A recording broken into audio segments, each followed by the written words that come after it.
برای امام خطیبان مساجد تاجیکستان از خود کردن روندهای معاصر آسان نیست. بیشتر آنها میگویند بنابر سالخوردگی از تلفن‌های ساده موبیلی استفاده میکنند و کاربری در اینترنت را بیشتر به یاوران جوانشان واگذار میکنند. برخی از روحانیان خبر ندارند که در شبکه‌های اجتماعی بحث دین و مذهب زیاد است. حالا آنکه شبکه‌های اجتماعی امکان می‌دهد پیام آنها به مردم بیشتری برسد. شاید بعضی آنها از جهت مشغولیت زیاد داشتند. بعضی ها شاید طریق نوشتن کتاب یا که دیگر راه‌های تبلیغی که تا این زمان عادت کردن و این چیز یک بگیم واسطه‌های نو هستند.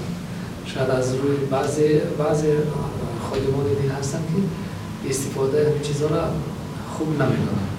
تجربه آموزی شبکه‌های اجتماعی یک روزه است. تشبثکاران طرح میگویند در این مدت همه نازکی‌ها را بر روحانیان فهماندن امکان ندارد.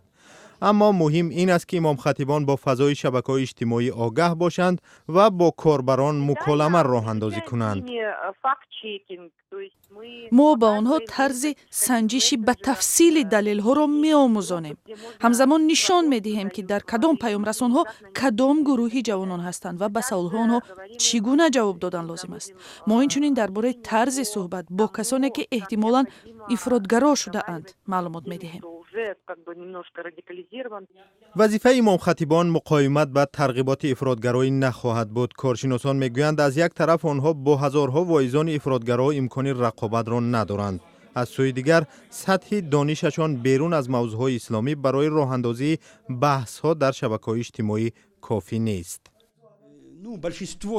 من فکر نمی کنم که آموزش های یک و یا دو روزه چنین ملکه را در روحانیان رشد بدهد، زیرا میزان دانشمندی آنها تا اندازه کلاسیکی است و آنها از روی جهانبینی و اقتداری که دارند نمی توانند در شبکه‌های اجتماعی فعال باشند. با توجه به این در گمان است که در آینده نزدیک آنها مواد را به تب برسانند که در شبکه‌های اجتماعی طلبگار زیاد داشته باشد. کمیته دینی تاجیکستان و انستیتوت انعکاس جنگ و صلح بریتانیا که از سازمان دهندگان درس‌های آموزشی هستند میگویند حتی اگر روحانیان صحیفه‌های خود را باز کرده و بعضاً موعظه‌هایشان را نشر نمایند دستاورد خوبی خواهد بود. طبق نقشه سال آینده در تاجیکستان به امام خطیبان طرز استفاده تلفن‌های هوشمند و دیگر فناوری‌های معاصر آموزانیده می شود.